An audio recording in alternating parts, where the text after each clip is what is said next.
El Señor, con su gracia, nos conceda cada día entrar en la realidad que Dios dispuso para todos y cada uno de nosotros. Dios nos escogió en Él desde antes de la fundación del mundo, y nos escogió en Él para manifestar en todos y cada uno de nosotros todo lo que Él es. Y somos un pueblo inmensamente privilegiado por toda esa gracia.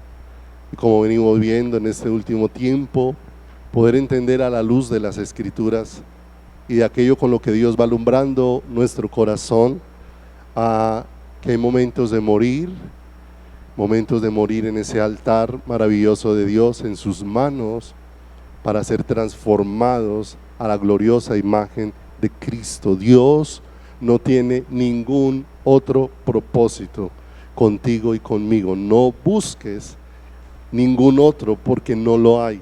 Hay un solo propósito de parte de Dios, y es conformarnos a la imagen gloriosa de su Hijo Jesucristo.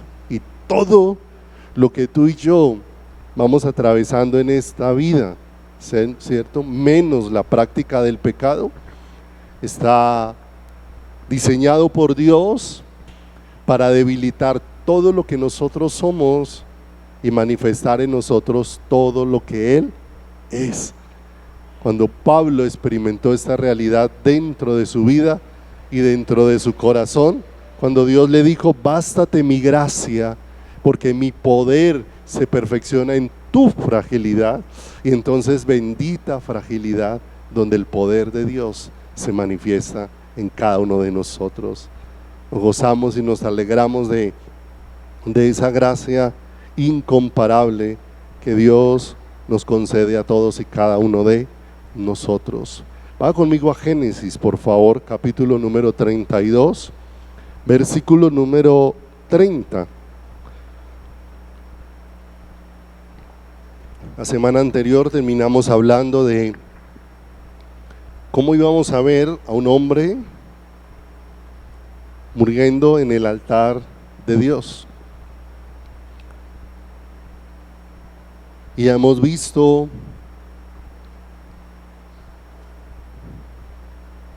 en Génesis capítulo 32, versículo número 30, como titula la enseñanza en esta mañana: vi a Dios cara a cara y fue librada mi alma, ¿cierto? Y esto nos deja ver que en la medida que Dios se revela, que en la medida que Dios se da a conocer a cada una de nuestras vidas, todo lo de Dios quebranta todo lo que nosotros somos. Y en la medida que somos quebrantados, podemos palpar y degustar y disfrutar más todo lo que Dios ha provisto de Él para nuestras vidas. Entre menos quebrantamiento ha sucedido en nuestra vida, menos disfrutamos de la vida de Dios, porque no la palpamos, porque no la vemos, porque no la percibimos. Pero dice Génesis capítulo número 32, en el versículo número 30: y llamó Jacob el nombre de aquel lugar Peniel, porque dijo: vi a Dios cara a cara y fue librada mi alma. Y cuando había pasado Peniel, le salió el sol y cojeaba de su cadera. Por esto, verso 32, no comen los hijos de Israel hasta el día de hoy el tendón que se contrajo, el cual está en el encaje del muslo, porque tocó a Jacob este sitio de su muslo en el tendón que se contrajo. Y vemos cómo de una manera particular el Señor nos deja ver ahora a un hombre entrando al lugar donde es despojado de sí mismo, y al lugar donde, como hemos aprendido en el último tiempo acerca de la oración, que la oración no se trata de obtener, y no pierda de vista esto para que tengamos claridad acerca de lo que estamos hablando. no significa que no puedas exponer delante de Dios tus circunstancias. En el huerto del Getsemaní, la oración empieza con Dios, después Jesús expresa su deseo, pero la oración termina con Dios. Y así es el proceso que tiene que acontecer en nuestras vidas. Porque en el huerto del Getsemaní Jesús empieza diciendo: Padre. ¿Dónde inicia la oración? ¿Dónde inicia? En Dios. Después Jesús expresa: si te es posible, pasa de mí esta copa. Pero la oración, nuevamente, una vez Él expresa su deseo, vuelve a aquel en quien comienzan y terminan todas las cosas. Pero que no sea lo que yo quiero, sino lo que sea tu voluntad. Empezó en Dios, se expresó lo que se sentía, pero terminó en ¿quién? Terminó en Dios, ¿sí? Porque ¿quién es el que tiene una voluntad que es buena, que es agradable y que es perfecta? Y terminamos con una pregunta: ¿cuántos estaban dispuestos a que Dios aceptara que fuera tu voluntad y no la de Él? Y que cuando nos sentamos a pensar eso, sería el peor de los cambios en nuestras vidas, porque sería cambiar una voluntad perfecta por una imperfecta. Sería cambiar una voluntad buena, ¿sí?, por una que es solo apariencia de buena, que aunque parece buena, realmente no busca honrar ¿a quién? Al Señor. Y que en lugar de ser agradable como la de Dios, la voluntad del hombre no es grata, aunque tenga un cúmulo de cosas a su alrededor que parecen ¿qué? Que parecen buenas. De manera que no estamos diciendo que no puedas exponer tus circunstancias, tus situaciones, las cosas que aquejan tu corazón, porque la misma Escritura dice: sean conocidas delante del Señor todas tus peticiones, con oración, con ruego, con súplica, con acción de gracias, ¿cierto? Y después termina diciendo: y la paz de Dios, que sobrepasa todo entendimiento, guardará vuestros corazones y vuestros pensamientos en Cristo Jesús, ¿cierto? Entonces, una vez tú has confiado todo en las manos de Dios, ¿sí?, vas a recibir de parte de Dios algo que necesita tu corazón: la paz de Dios que sobrepasa todo entendimiento. Y la paz de Dios que sobrepasa todo entendimiento no es que suceda lo que tú propusiste en el lugar secreto. La paz de Dios que sobrepasa todo entendimiento es cuando tú aceptas cuál es la voluntad de Dios, cuando Dios te lleva a ese lugar donde tu reposo es saber que aunque lo que pase no sea de tu gusto, si es la perfecta voluntad de Dios, en eso tendrás reposo y en eso tendrás descanso, porque todo se trata de lo que Dios ha manifestado a través de la vida de su Hijo, y que nos inquieta a buscar de una manera extraordinaria en lo que Dios nos ha provisto, porque Dios nos está despojando de nuestra vida para hacer visible la vida que nos ha provisto, que es lo único que Dios desea hacer manifiesto en cada uno de nosotros: la vida gloriosa de su Hijo Jesucristo. Entre más hay de nosotros, más difícil es nuestro transitar. Entre más hay de Cristo, ¿cierto? La Escritura dice que vengamos a Él, todos los que estemos trabajados y cargados, y nos deja ver todos los esfuerzos que nosotros hacemos por solucionar, porque nos cuesta demasiado descansar en los brazos de Dios. Decimos que Él es el Todopoderoso, decimos que Él es el Dios eterno, decimos que Él es el Dios para el que nada es imposible, pero ¿cuánto nos cuesta hallar reposo en eso? Cuando el Señor dijo que en quietud y en reposo sería vuestra salvación, ¿cierto?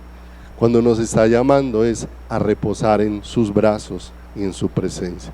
Quisiera iniciar, antes de continuar, con algo, ¿sí?, que nos lleva a entender con mucha más claridad, porque todo lo que Dios está haciendo lo ha centrado única y exclusivamente en la vida de su Hijo. En la Biblia hebrea, en hebreo, la primer palabra que aparece en la Biblia hebrea es la palabra, no se la va a leer como sonaría en español, no sé cómo suena en hebreo, pero es la palabra Bereshit. Esa es la primer palabra que aparece en la Biblia y correspondería, ahí les pusimos un pequeño gráfico para que lo vea, y correspondería a la traducción nuestra a la palabra en el principio. Pero es muy particular porque en esa sola primer palabra Dios encierra lo que se había propuesto, porque no olvidemos, no ha habido plan B de parte de Dios. Jesucristo y su sacrificio en la cruz del Calvario siempre fue el único plan de Dios para el ser humano. Y esa palabra Bereshit, que es la primer palabra que correspondería a en el principio, se fracciona en dos palabras. La primer palabra ver, ¿sí? B-E-R, ¿sí? Que muchas veces cuando se une a un nombre cambia a A. La palabra ver sola corresponde a la palabra hijo, ¿sí? Cuando decían, por ejemplo, Bar Jesús, Bar era hijo de Jesús, por ejemplo. Y entonces esa palabra ver significa hijo, y la segunda parte, que sería echik, significa voy a entregarlo. De manera que la Biblia empieza con esta frase que para nosotros suena en el principio, pero que en el original suena voy a entregar a mi hijo. Y qué hermoso, porque así empieza la escritura, el mensaje de Dios. Recuerdan que nosotros hemos leído que para nosotros el principio es el comienzo de todas las cosas, pero que allá en Colosenses se dice que el principio no es el comienzo de todas las cosas. El principio es una persona, aquel que es el principio. Y el Señor de una manera especial nos deja ver que todo empieza con que Él va a entregar ¿a quién? A su Hijo. Y si pasamos a un segundo detalle que nos lleva a por qué toda la vida está centrada en Jesucristo, y es que la primer palabra o la primer letra de la Biblia, que es de esa palabra hebrea Bereshit, es la B, y la última palabra de la Biblia en Apocalipsis 22 es la palabra amén, pero la última letra es la letra N. La primer letra de la Biblia y la última letra de la Biblia, al unirlas, forman la palabra en hebreo hijo, para dejarnos ver que todo el mensaje que Dios ha traído se trata única y exclusivamente ¿de quién? De su Hijo. Se trata única y exclusivamente de Jesucristo, no se trata del hombre. La escritura no es humanista, aunque la escritura responde a la necesidad del ser humano, pero no es humanista. El humanismo lo que ha hecho es distorsionar las escrituras, y cuando la escritura se vuelve humanista y no está centrada en el Hijo como Dios la dejó, entonces lo que prevalece en el corazón humano son las necesidades del ser humano y no lo que Dios ha provisto como la única realidad que va a saciar el corazón de cada uno de nosotros. De manera que toda la escritura está contenida en el Hijo. Él es la palabra viva, Él es la verdad de Dios que nos ha sido manifestada a todos y cada uno de nosotros. Pero en medio de todas estas circunstancias, sí, cuán extraña es la vida del Hijo para la iglesia del Señor. Y es muy extraña porque hemos aprendido muy poco el camino de la cruz. Hemos mirado el camino de la cruz como el camino por donde iba a pasar Jesús, pero no un camino que también nosotros necesitábamos transitar, porque es un camino donde fuimos puestos en él, y lo que sucedió a Jesús debe suceder ¿a quién? A nosotros, acontecer a cada una de nuestras vidas. Ya veíamos la semana anterior que el Señor aconseja que haya un sentir en nosotros, ¿cierto? Y ese sentir es el de Filipenses, donde dice: haya pues este sentir que hubo en Cristo Jesús, el cual no escatimó el ser igual a Dios como cosa a que aferrarse. Vemos a un ser despojándose permanentemente de sí mismo para poder venir al rescate ¿de quién? De nuestras vidas. Y Él sin pecado se despojó. ¿Cuánto más nosotros necesitamos ser despojados de una naturaleza que solamente está inclinada al pecado, aún cuando hace cosas que nosotros llamamos o calificamos buenas? Porque aún las cosas buenas que proceden de una naturaleza caída, ¿sí?, nunca llegarán como olor grato delante de quién, delante del Señor. Y todo ese camino del Señor nos va a ir librando. Nosotros estamos viviendo en el mundo tiempos difíciles, ¿sí?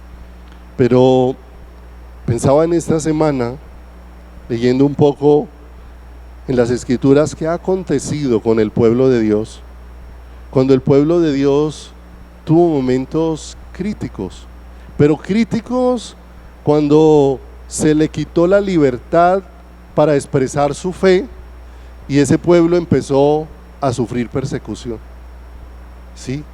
Y pensaba, lo mejor que nos puede ocurrir es que haya persecución para la iglesia, porque cada vez que hubo persecución, ese pueblo fue purificado por Dios, su fe fue fortalecida por Dios, porque ese pueblo se volvió muy dependiente ¿de quién? Muy dependiente del Señor, ¿sí? Tal vez para nosotros, y cada vez el ámbito y el afán del ser humano de tener la mirada tanto en las cosas terrenales y tampoco en las cosas de Dios, nos lleva a ambicionar cosas diferentes a las que Dios desea.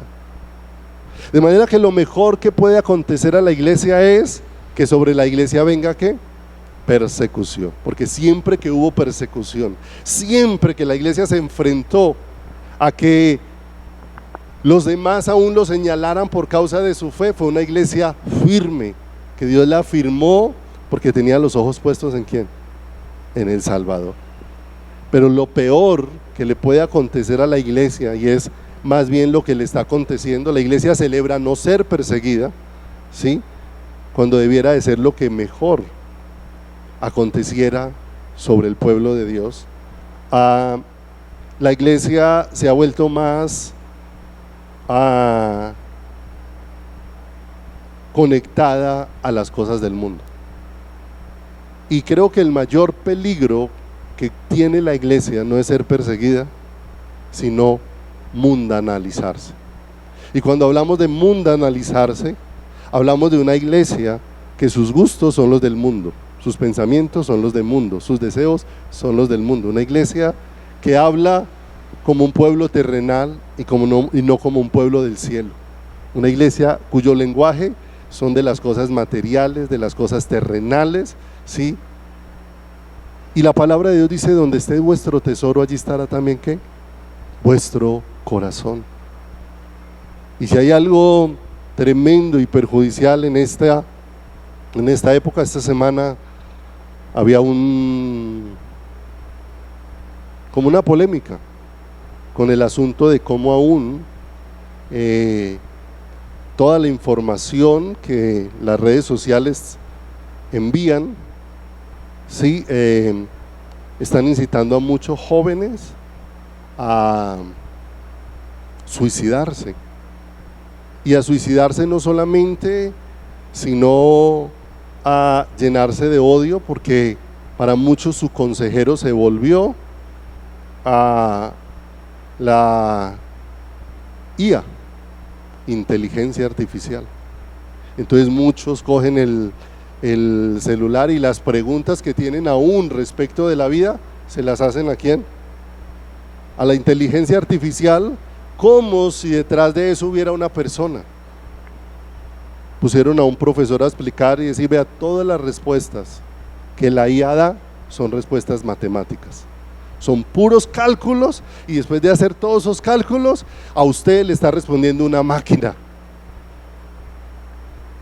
Y el asunto es que la máquina, ¿sí?, no tiene la respuesta que el ser humano necesita.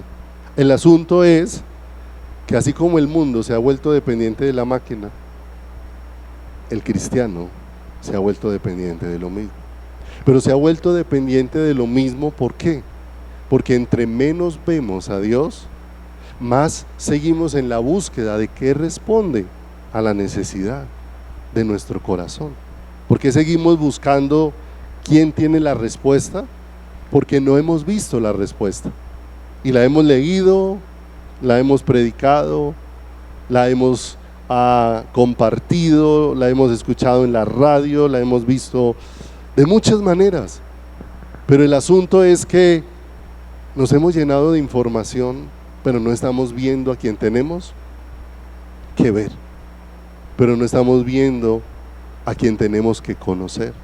Cuando empiezas a conocer a Dios, todas tus circunstancias van a cambiar. Hoy somos un pueblo que los problemas para nosotros son gigantescos y Dios es pequeñito. Así vivimos nuestras circunstancias. ¿Por qué vemos a Dios tan pequeñito en nuestras circunstancias? Precisamente porque no le estamos viendo. Porque en el momento en que su luz alumbre nuestro corazón para verlo, mire, las cosas más gigantescas de sobre la faz de la tierra se van a convertir en algo insignificante frente a esa gloria tan extraordinaria. En Primera de Juan, hay allí conmigo, Primera de Juan, en el capítulo número 1, verso 1, Primera de Juan 1:1, dice la escritura: esto que aconteció, mis amados, a los discípulos que estuvieron con Jesús, es algo que necesita acontecer en todos y cada uno de nosotros. Necesita acontecer en cada uno de nosotros. Dice la escritura: lo que era desde el principio, lo que hemos oído, pero después dice lo que hemos ¿qué? Visto, lo que hemos contemplado y palparon nuestras manos tocante al verbo de vida. De manera que habla de un contacto real, ¿cierto? Porque hemos entrado nuevamente con un contacto con el libro, pero no con la realidad del autor del libro. Y aquí es tan importante lo que aconteció en Getsemaní, lo que vamos a mirar hoy un poco, que aconteció en Peniel, y que es necesario que acontezca en nuestras vidas. En Primera de Juan se deja ver que ellos no están hablando de lo que aprendieron de otros. Es más, Pablo había aprendido mucho como fariseo respecto a la ley, pero habiendo conocido mucho de las escrituras, no había conocido a Jesús, hasta que Jesús se le reveló. Y fue un solo momento necesario de luz de Jesús sobre la vida de Pablo para que la vida de Pablo tuviera un cambio completo de dirección. Pablo en un solo momento de una vez le responde al Señor: Señor, ¿qué quieres que haga? Y solo ha resplandecido la luz de Jesús. ¿Sobre quién? Sobre él. Y nosotros todos los días escudriñamos la palabra para saber qué quiere Dios que hagamos, para ir a hacernos lo que se nos da la gana, porque no lo estamos viendo a Él. Necesitamos clamar al Señor. No es por fuerza, no es por capacidad, es que Él en su misericordia obra en cada uno de quién, obra en cada uno de nosotros, porque su misericordia no obra en nosotros, no lo vamos a ver. Y cuando Él empieza a abrir nuestros ojos para verlo, ya empezamos a ver la escritura de una manera diferente, porque empezamos a ver la vida que Dios quiere manifestar sobre cada uno de nosotros. Lo que oyeron nuestros oídos, lo que vieron lo que palparon nuestras manos, entraron en un contacto real con la vida. Y la vida es algo que no puede ser, ¿qué? No puede ser imitado. Es algo que no puede ser imitado. Alguien me decía en estos días: pastor, ¿y entonces cómo hace uno para dar fruto?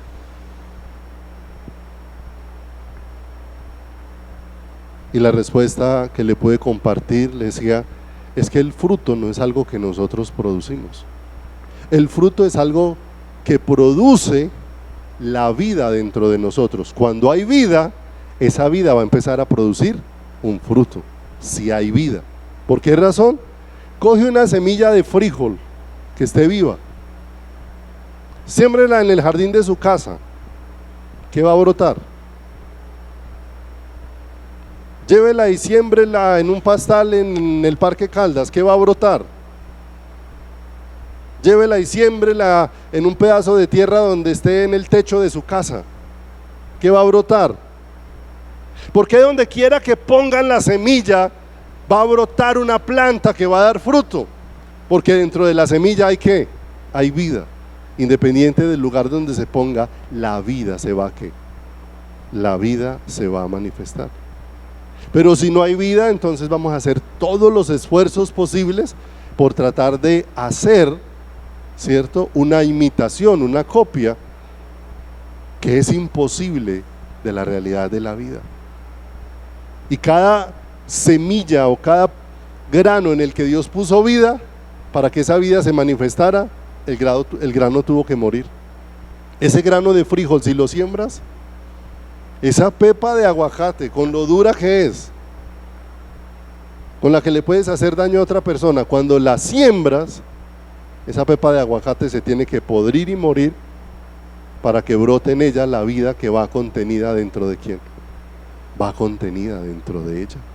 Y es un regalo maravilloso de parte de Dios poder entender que para los cristianos, aunque los momentos difíciles no son gratos, son momentos estelares cuando entendemos el propósito de Dios. Porque esos momentos de Dios difíciles para nuestra vida no son para que veamos respuestas, son para que lo veamos a Él. Como nosotros venimos enfocados en solo ver la respuesta, nos perdemos de ver que la respuesta es Él. Él es la respuesta. Cuando Él dijo: la llevaré al desierto y en el desierto le hablaré a su corazón. En otras versiones dice: la llevaré al desierto y en el desierto la volveré a enamorar. La llevaré a un lugar donde le voy a mostrar que todo lo que necesita soy ¿qué? Soy yo.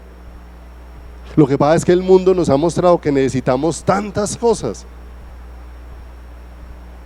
que se nos hace muy difícil aceptar que lo único que mi vida necesita es ¿a quién?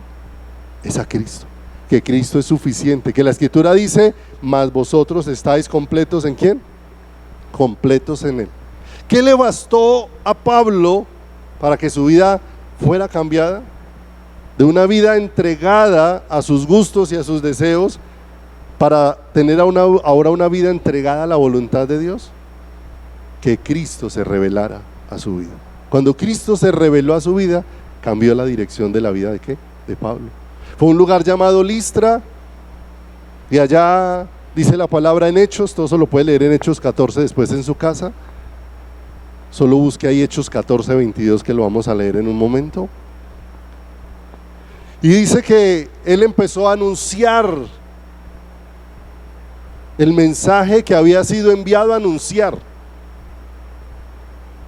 Y cuando empezó a anunciar el mensaje, apareció un paralítico en medio de los anuncios que estaban haciendo, y el Señor lo guió para que ese día ese paralítico fuera ¿qué?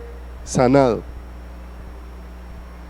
Y viendo ese paralítico sano, todos los que estaban alrededor, porque cuando no entendemos que los que hacen milagros no son los pastores, sino el que los hace es Dios, si no lo entendemos, hacemos lo que quiso hacer la gente allí, que cuando ocurrió ese milagro empezaron a gritar dioses en forma de hombre en medio de nosotros y empezaron a hacerle venia a Pablo. Y Pablo empezó a decirles: si es de esto lo que Dios me ha enviado a anunciarles, que se aparten de estas vanidades y se vuelvan al Dios al Dios vivo. Hace unos días empecé a tener muchas cargas en mi corazón y se me empezaron a hacer muchas cosas difíciles en el ministerio en el último mes. ¿Sí? Un día aconteció que mandé un mensaje a los servidores y el mensaje no les llegó bien al corazón y tuve una renuncia masiva de los servidores de la congregación. Y ese día fue muy triste para mi corazón. Me acosté muy triste, fue un sábado y me acosté muy triste. Y iba a escudriñar la escritura y no era capaz ni de escudriñarla, no encontraba ni pies ni cabeza, no encontraba.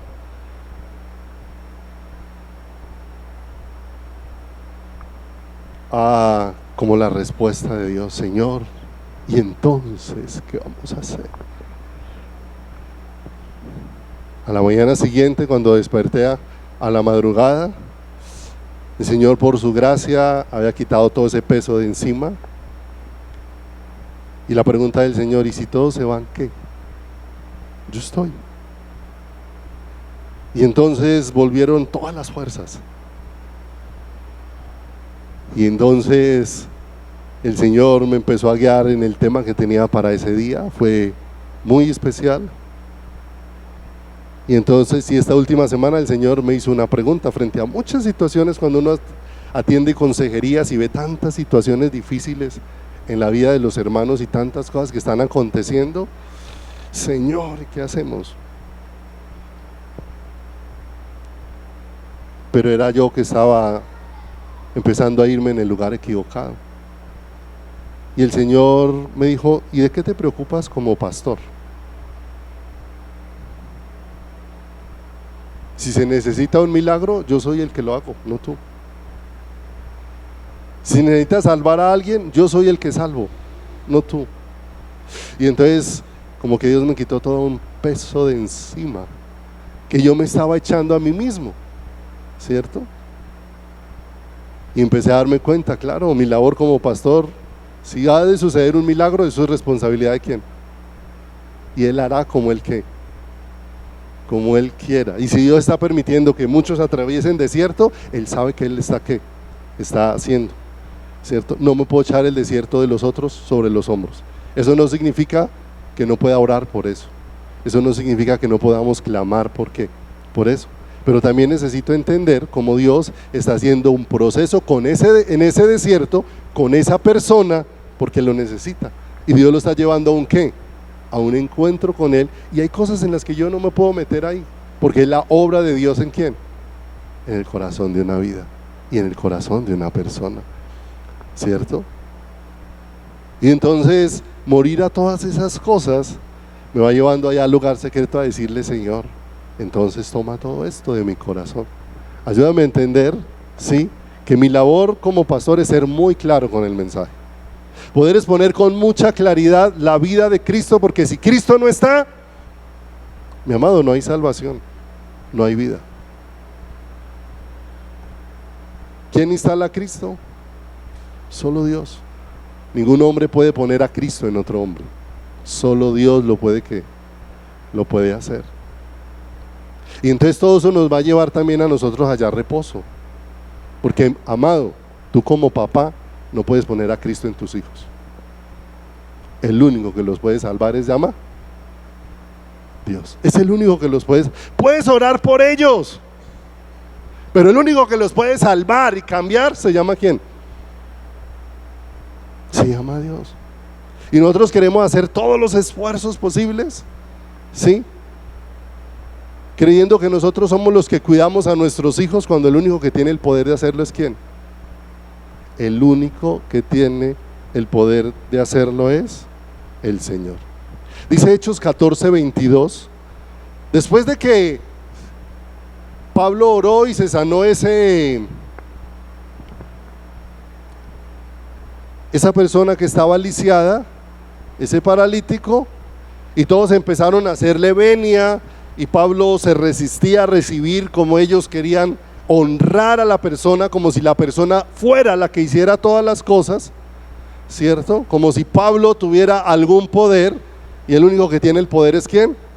Dios. No se lo atribuya a los hombres. Si alguien oró por ti, mi amado, el milagro ocurrió por Dios. Él es el único que lo hace. Amén. Después de eso, todo el pueblo se levantó y pasaron de rendirle homenaje a Pablo a querer apedrearlo, y lo apedrearon. Y lo sacaron y le dejaron como muerto. ¿Fuera de qué? Fuera de la ciudad, ¿cierto? Pero mira lo hermoso. Aunque atravesemos muchas cosas difíciles, cuando Cristo empieza a ser revelado al corazón, nada te detiene para seguir adelante con Cristo. Si no has visto a Cristo, muchas cosas te van a hacer devolver. Muchas. Los hermanos que te hacen mala cara en la iglesia, ¿sí? Las cosas que pasan dentro de un grupo pequeño como este, que no te gustan, que no son de tu agrado, te van a hacer devolver. Pero mis amados, cuando empiezas a ver a Cristo, nada te va a hacer devolver en el camino. Y Pablo, después de ser apedreado y ser recogido casi de estar como muerto, dice Hechos 14:22, confirmando los ánimos de los discípulos, o sea, el que acabó de ser apedreado y está casi muerto, se levantó para darle ánimo a los que no habían sido apedreados y decirles: aquí hay una sola cosa, permanecer fieles ¿a quién? Al Señor, exhortándoles a que permanecieran en la fe y diciéndoles: es necesario que a través de muchas tribulaciones entremos en el reino de ¿quién? En el reino de los cielos, o entremos en el reino de ¿quién? En el reino de Dios. De manera que no estamos exentos de atravesar dificultades. Las dificultades son parte del proceso de Dios en nuestras vidas, para formar en nosotros no tu carácter, sino para formar en nosotros el carácter de Cristo, para formar en nosotros la vida de ¿quién? La vida gloriosa de Jesucristo en cada uno de nosotros. Pablo está orando al Señor en su Getsemaní, cuando ruega al Señor: 3 veces he rogado al Señor que me sane. ¿Y cuál fue la respuesta del Señor? Bástate mi gracia, porque mi poder se perfecciona en tu fragilidad. Y aunque no fue fácil para Pablo, cuando Pablo abrazó la voluntad de Dios, dice: me gozaré más bien en mi fragilidad, porque en ella se perfecciona el poder de ¿quién? El poder del Señor. En el huerto del Getsemaní vemos a Jesús como hombre, representándonos a todos y cada uno de nosotros, ¿sí? Porque allí en el huerto del Getsemaní vemos lo que acontece en nosotros cuando vamos al lugar de oración. Hay el encuentro de dos voluntades. Jesús como hombre estaba expresando su voluntad de hombre frente a ¿quién? Frente al Padre. Pero que lo que prevaleciera allí fuera la voluntad de ¿quién? La voluntad maravillosa de Dios. Va conmigo entonces ahí nuevamente a Génesis capítulo número 32. Génesis en el capítulo número 32.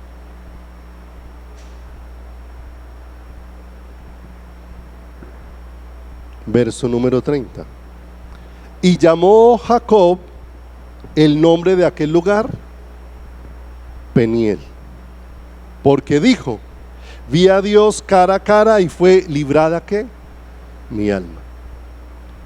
Y nosotros, cuando vamos detallando todo lo que aconteció en la vida de Jacob, y esto es muy importante que nosotros podamos como ir percibiendo, es hacia dónde Dios está guiando nuestras vidas y hacia dónde nos está dirigiendo, y es hacia su corazón. es hacia el centro de su voluntad. Porque llega un momento en la vida nuestra donde Dios empieza a obrar de una manera mayor. Y de una manera mayor porque mientras sigamos siendo nosotros, seguiremos haciendo las cosas a nuestra manera. Y necesitamos ser despojados ¿de quién? Despojados de eso. Para mí como pastor, los últimos años ha sido difícil ser despojado de todas las maneras, ¿sí? Para aceptar las de quién, las de Dios, ¿cierto? Porque si de mí dependiera, alguna vez le decía a los servidores, si de mí dependiera, muchas veces me pararía aquí enojado y les diría a muchos: se van a ir al infierno por su inconstancia, para congregarse, para buscar al Señor, para entregarse por su infidelidad, ¿sí? Pero eso es lo que yo quiero decirles. Pero voy al lugar secreto y le empiezo a preguntar al Señor, y el Señor tiene otro mensaje. Y eso me lleva a que yo tengo que dejar lo que yo quiero decir y lo que yo pienso para venir a solo transmitir lo que Dios quiere y lo que Dios y lo que Dios piensa, ¿sí o no? A mí se me hacía muy difícil como pastor que la gente llamara con cosas tan simples, ¿cierto?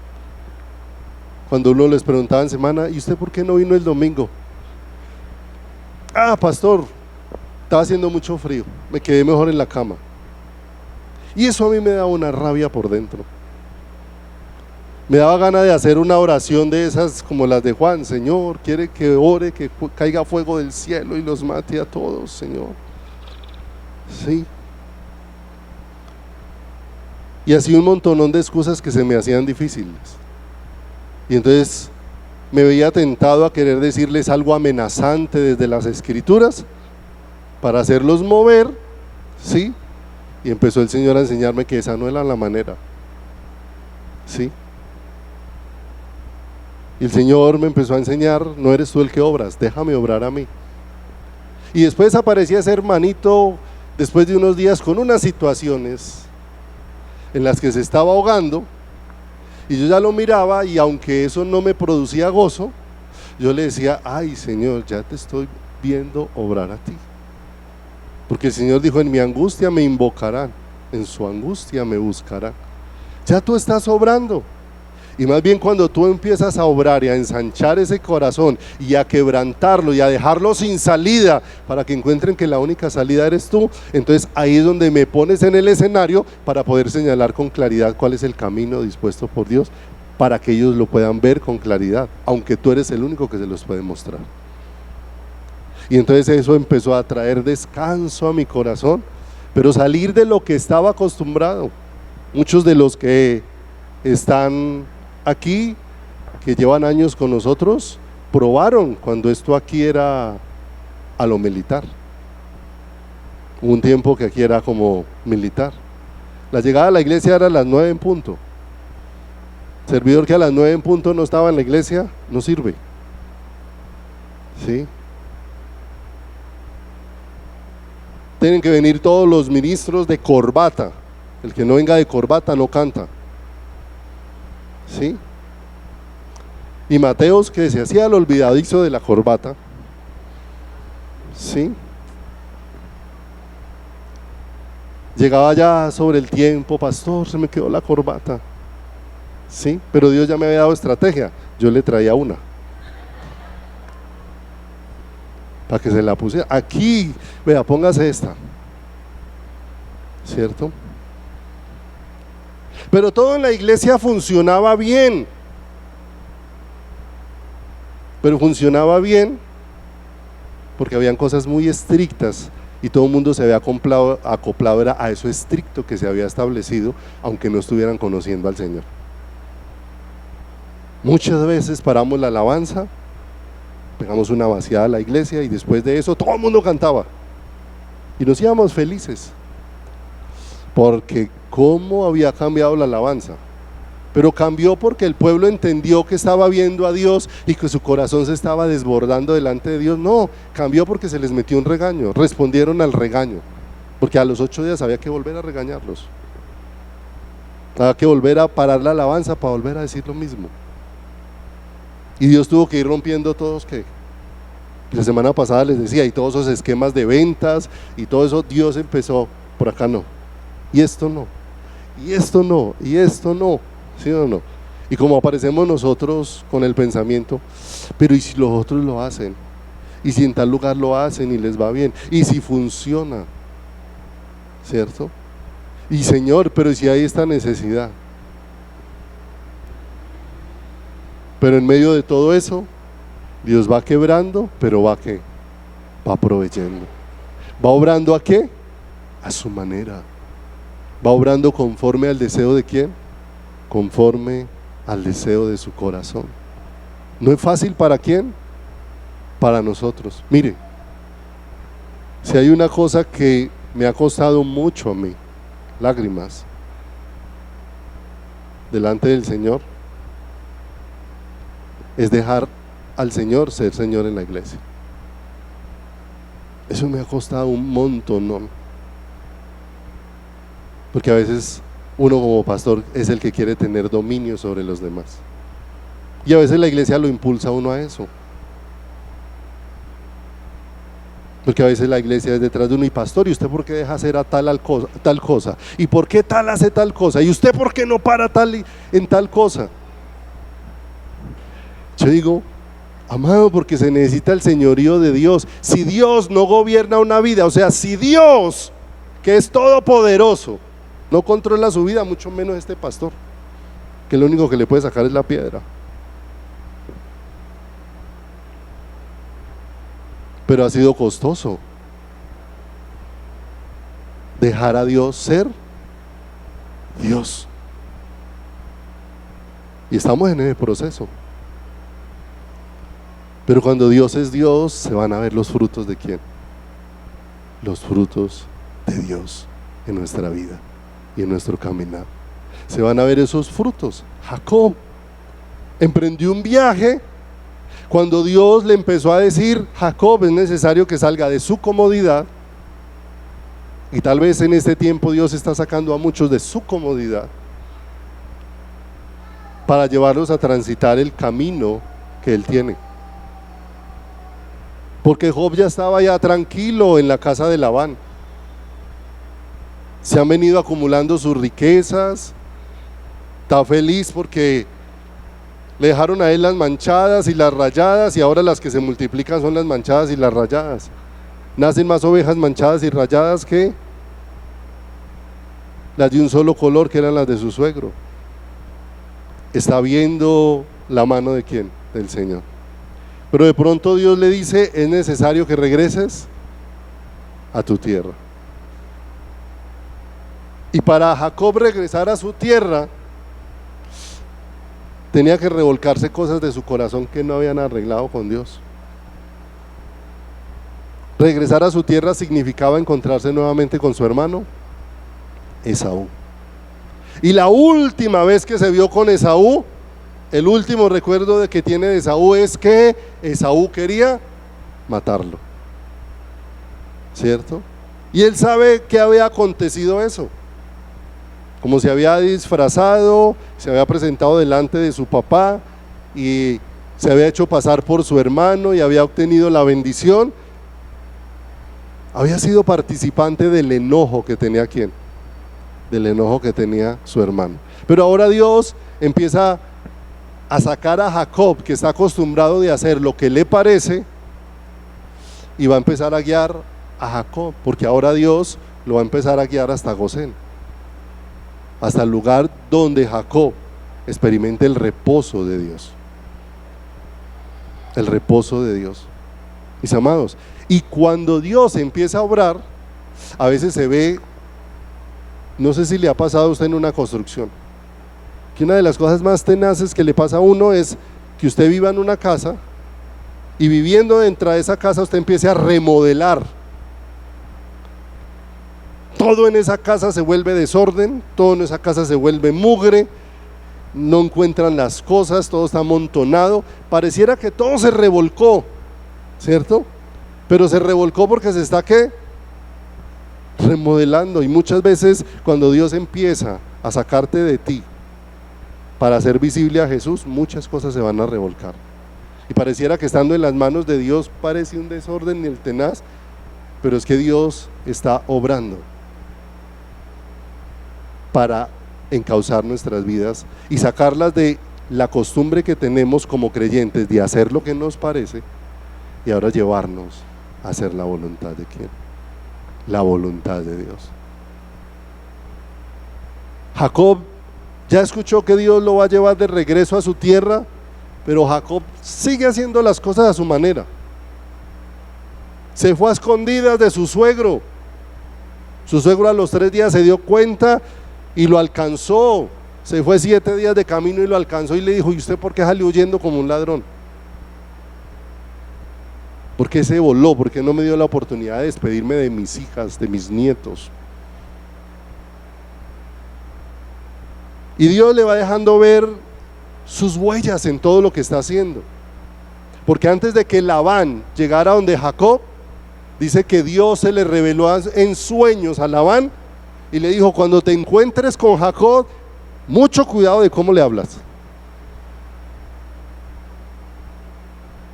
De manera que cuando Labán llega a hablar con Jacob, una de las cosas que le dice es: Dios se me apareció en sueños, y una de las cosas que me dijo fue con mucho cuidado de cómo te hablaba. ¿Sí o no? El Señor mostrándole a Jacob las huellas que Jacob debía seguir, las huellas de Dios.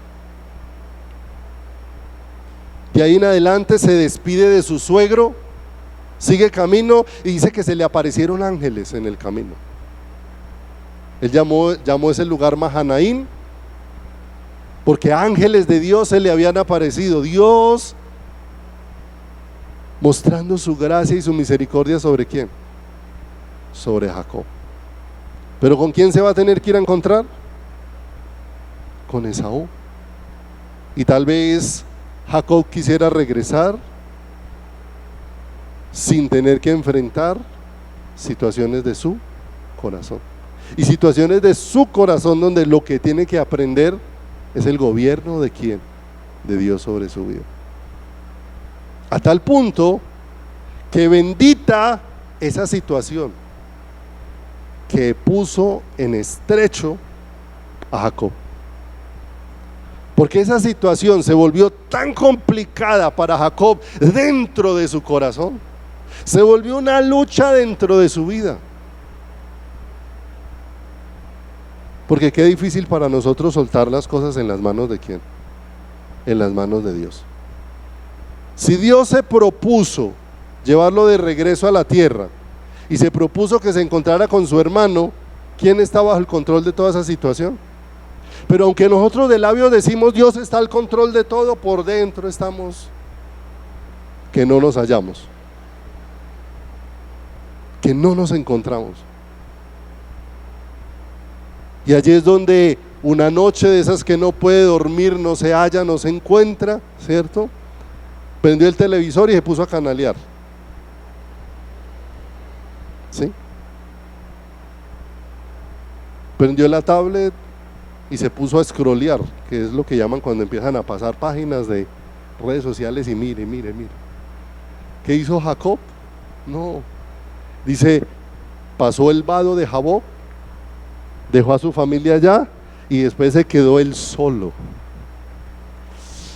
Y encontramos ahora a Jacob orando y a Jacob humillándose, diciéndole al Señor: Señor, con esto no puedo, con esto no soy capaz, Señor, no soy capaz con el camino que me estás llevando ¿a qué? A transitar, no puedo. Y allí Jacob entró para por primera vez enfrentarse a la realidad de perder su voluntad para que la voluntad de Dios sea establecida ¿en quién? En él. Luchó toda la noche. Y lo que nosotros leemos ahí como lucha es como si fuera una lucha cuerpo a cuerpo, a ver quién vence, quién ganó. ¿Sí o no? Porque a veces creemos que la oración es quién le gana a Dios. Y lo que aconteció en aquella lucha fue que lo que prevaleció sobre la vida de Jacob fue la voluntad de ¿quién? La voluntad de Dios, ¿cierto? La voluntad de Dios. Las cosas del presente nos han vuelto más inseguros, sí, más inseguros. Inseguridad siempre ha habido, pero nos han vuelto más inseguros. Hoy en día la gente pone cámaras en su carro, pone cámaras en su casa y en todas partes está ahí mirando el celular a ver qué ven en las cámaras para vigilar. Si usted está ahí con las cámaras y sentados los ladrones y los está viendo, ¿qué puede hacer?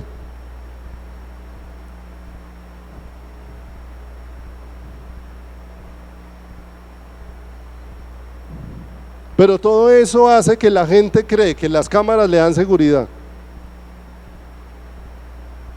Y nos vamos poniendo la confianza en todas esas en todas esas cosas. ¿Será que tu hijo está mejor cuidado porque le diste un celular y cuando va en la esquina le pregunta dónde va y cuando llegó al colegio le pregunta y ya llegó y qué está haciendo cada ratico? Y entonces la seguridad nuestra no es que nuestros hijos están en las manos de Dios, sino que yo puedo saber a cada momento dónde están. Esa es la seguridad. Y en el momento en que se cayó la señal de internet, se vuelve una locura, porque en lo que usted confía ya no puede confiar. ¿Cuánto nos cuesta confiar? Y confiar porque nos cuesta mucho dejar todo en las manos de ¿quién? En las manos de Dios, ¿sí? Si usted está llorando en la presencia de Dios y afuera está cayendo el mundo, ¿qué beneficio hay que dejes de estar con Dios para salir corriendo afuera? Si lo único que vas a encontrar afuera es que el mundo está caído y que tal vez te vas a desconectar más de ¿quién? Más de Dios. Mis amados, ¿será que Dios no sabe todas las cosas que golpean nuestra vida? ¿Será que Dios no sabe qué pasa con tus hijos? ¿Será que Dios no sabe qué pasa con tu economía? ¿Será que Dios no sabe qué pasa con tu salud? Amados, Dios sabe qué, absolutamente todo. Pero aunque nosotros decimos que Dios lo sabe todo, ¿cuánto nos cuesta confiar en quién? En Dios. Mira, Israel fue sacado de Egipto con mano poderosa. Salieron y a los 3 días tuvieron sed, se quejaron y Dios les proveyó agua para que bebieran. ¿Sí? Pero Dios les quería dejar ver que ellos necesitaban más que agua para beber, necesitaban la vida de Dios. ¿En quién? En ellos. Y los llevó por el desierto, pero ellos contemplaron a Dios como a quien invocamos cada vez que tenga problemas, ¿sí? Y a quien le faltó el respeto cuando no me soluciona los problemas. Porque ¿cuáles eran las oraciones de Israel? ¿O las palabras de Israel frente a Dios? Nos sacó para dejarnos morir de hambre. ¿Por qué pensaban así? Porque no conocían a Dios. Porque la pregunta es, si estás en las manos de Dios y Dios te llevó por el desierto y en el desierto te dejó morir de hambre, la pregunta es, ¿eso es injusto? ¿Eso es injusto? No, en ninguna manera. Porque Dios quería que ellos vieran que Él era su vida y que ellos dijeran, mire, ellos ya en el desierto pudieron ver 40 días estuvo Moisés en la presencia de Dios sin comer y sin beber, ¿y qué le pasó? Pero ellos no duraban ni 3 días y sentían que se iban a ¿qué? Que se iban a morir. Porque ellos no veían a Jesús o a Dios como la vida, sino ellos veían a Dios como un proveedor de cosas. ¿Y a dónde nos está llevando Dios cuando nos lleva a su altar? Nos lleva a verlo a Él como el proveedor de la vida. Y si Él nos ha provisto la vida, mis amados, Si eso Dios que sabe que pasó, alguien decía lo siguiente: Dios, si esta situación que estoy atravesando y tú la podías evitar y no la evitaste, Señor, entonces ayúdame a aceptarla en mi corazón. Ayúdame a abrazarla en mi corazón, porque si no la evitó, entonces ¿qué voy a entrar en contienda con Dios? Si Dios no evitó esa situación con tus hijos, no entres en contienda con Dios, más bien entra a conocer a Dios para que puedas descansar. Alguna vez le ocurrió algo a una mamá, hace años, una mamá contó esa historia, porque tenía a su hija cristiana, pero de pronto a su hija cristiana le entró un embeleco, y era que había un grupo musical del mundo, y a la niña le empezó a gustar mucho esa música, y esos músicos iban a venir a la ciudad donde ellos estaban, y la niña por todos los medios hizo lo posible para ir al concierto de esos músicos. Dios solo llevó a aquella mamá a orar y a confiar en Dios. Y esa mamá se humilló delante del Señor diciendo: Señor, yo no puedo hacer nada por mi hija, el único que lo puedes hacer eres tú. Ella se fue con otras amigas al concierto, pero con las otras amigas ellas no querían solamente ir al concierto, ellos querían compartir un rato con los músicos, y se dieron mañas para buscar hasta dónde estaba el camerino. Pero a la puerta del camerino había un hombre de seguridad, y el hombre de seguridad les dijo: la única forma de que las dejo entrar al camerino es que ustedes entren y tengan relaciones sexuales con los músicos. Si aceptan, las dejo entrar. Y todas las niñas que iban ahí, incluida la cristiana, todas dijeron: listo, hágale, no hay problema. O sea, iban tan enceguecidas con los músicos que iban dispuestos a hacer lo que fuera posible. Y empezaron a entrar, la primera, la segunda, la tercera. Pero cuando llegó el turno de la cristiana a entrar, el vigilante quedó mirándole y le dijo: usted no puede entrar. Ella hizo tremendo alboroto porque a todas las amigas las dejó entrar y a ella no. Dijo: usted no puede entrar, y no la dejó entrar. Hizo un alboroto, se fue a mitad del concierto enojada, llorando. Llegó a su casa. Cuando entró a su casa, encontró a su mamá orando en su cuarto y entendió por qué no había podido entrar. ¿Sí? No estaba su mamá ya cuidándola, su mamá estaba era humillándose delante del Dios que cuida. Mis amados, no eres tú el que cuidas a tus hijos, es Dios. Y lo que nos tiene tan cargados es no dejar a Dios ser Dios. Aún en lo que Dios les permitió equivocarse, clamemos, solamente Dios los puede sacar de ahí. Si no, nos vamos a echar una carga encima, tratar de ser Dios, y ni siquiera vamos a encontrar reposo para disfrutar de ¿quién? De Dios. Para Jacob no fue fácil estar en Peniel, humillando su corazón. Señor, pero tener que encontrarme con mi hermano.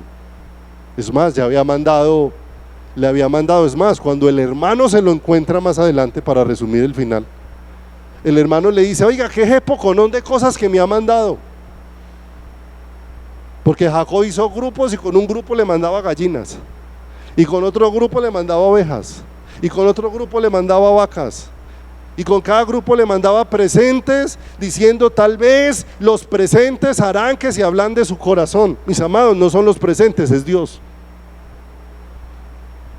Pero como no confiamos en Dios, nos toca recurrir a todos los esfuerzos humanos.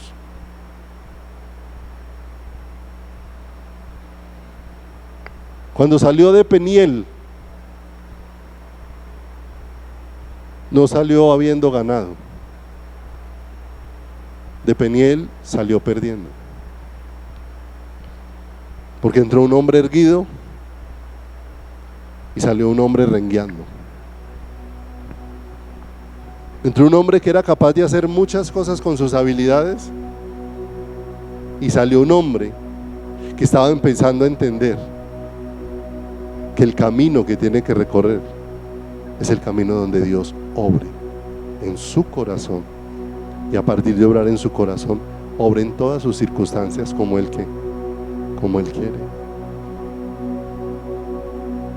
Y como las cosas que hay en nuestro corazón son tan complejas, eso necesita tal vez muchas veces ir al lugar secreto, y al lugar secreto no hasta que obtengas lo que tú quieres, sino al lugar secreto hasta donde tú le digas al Señor: Señor, deja mi corazón en paz, deja mi corazón en paz, pase lo que pase, deja mi corazón en paz, pase lo que pase. Jacob sale de allí, de ese Peniel, levanta la mirada y ya su hermano se ve cercano. Dividió en dos grupos su familia. La noticia es que su hermano viene con 400 hombres y dice: si viene, la imaginación nuestra es, si viene con 400 hombres, ¿qué no nos irá a hacer? ¿Cierto? Mientras que si pasamos por Peniel, Señor, si mi hermano viene con 400 hombres y decidiera matarme, y esa es tu voluntad, Señor, morí en tus manos haciendo tu voluntad.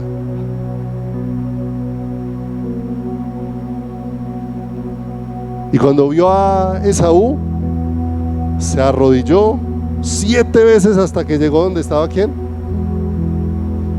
Y el Esaú está todo extrañado. Venga, ¿y este qué le pasa? Todos los presentes que ha mandado, todo lo que se ha arrodillado. Venga, levántese. Es que Dios ya hizo hace tiempos una obra en mi corazón, lo que pasa es que usted no la ha visto.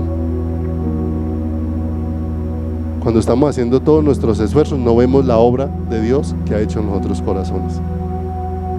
No la vemos. Y una de las cosas que ahora ve Jacob es cuando ve a Esaú, le dice: cuando vi tu rostro y escuché tus palabras, es como si hubiera visto el rostro de Dios, con tanto bien que me has recibido. Qué tremendo. Pero morir a la lucha de su corazón en Peniel no fue algo fácil para Jacob, y no es algo fácil para nosotros. Pero mis amados, necesitamos entender que la oración es ir allí, aún morir a mi voluntad, para que su voluntad sea ¿qué? Sea hecha en nosotros. Lo mejor que le pudo ocurrir a Jacob fue Peniel. Su angustia lo llevó a apartarse y estar a solas con ¿quién? Con Dios. Y no ganó, ganó Dios.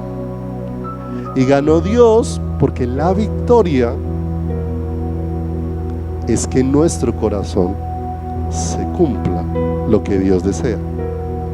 Aunque salgamos y afuera no pase nada de lo que yo esperaba, la victoria es que suceda en mi corazón lo que Dios desea. Y cuando nuestro corazón es llevado al reposo por Dios, lo de afuera ya está en las manos de Dios, ¿cierto? Lo de afuera ya está en las manos de el Señor, todo en las manos de Dios. Él sabe qué está haciendo, pero te está llevando a que tú estés realmente en reposo en sus manos. Vio a Esaú, después de que lo abrazó, esos 400 hombres con que venía Esaú, le dice: vámonos. Y le dice: no puedo ir al ritmo porque de tus hombres, porque hay niños, hay ovejas recién paridas. Entonces Esaú le dejó muchos de sus hombres para que lo acompañaran y lo cuidaran de qué. Mire, lo que a él le daba miedo, Dios lo convirtió en otra cosa, de una manera especial. pero necesitamos confiar en Dios. No es lo que nosotros hacemos. Por eso les decía, como pastor, muchas veces uno quiere ser el que cambia la vida de las personas, uno quiere ser el que marque, y no, el único que lo puede hacer es ¿quién? Es Dios, es el único. De manera que soy solamente aquí uno más al que necesita seguir las huellas, el rastro de Dios, seguir a Dios y ver cómo Dios es el que obra en quién. Y cuando Dios ponga a alguno a atravesar esas situaciones donde los va a poner a mirar para el cielo, poderlos acompañar y poder ver es la obra que Dios la obra que Dios está haciendo, porque es la obra de Dios, no es la obra del hombre. En estos días le preguntaba a los servidores: levanten la mano quienes están haciendo la obra de Dios. Entonces a veces nosotros intentamos levantar la mano porque dice: claro, pues yo hago esto, yo hago lo otro, es que yo predico, yo hago lo... ¿Sí? Es sencillo, amado. Si tú estás haciendo la obra de Dios, no es la obra de Dios, porque la obra de Dios solamente la puede hacer Dios, es exclusiva de Él. La obra de Dios solo la hace Él, y cada uno de nosotros somos la obra de Dios. Lo que Él hace y lo que Él está haciendo al despojarnos de nosotros y poner a Cristo en nuestras vidas.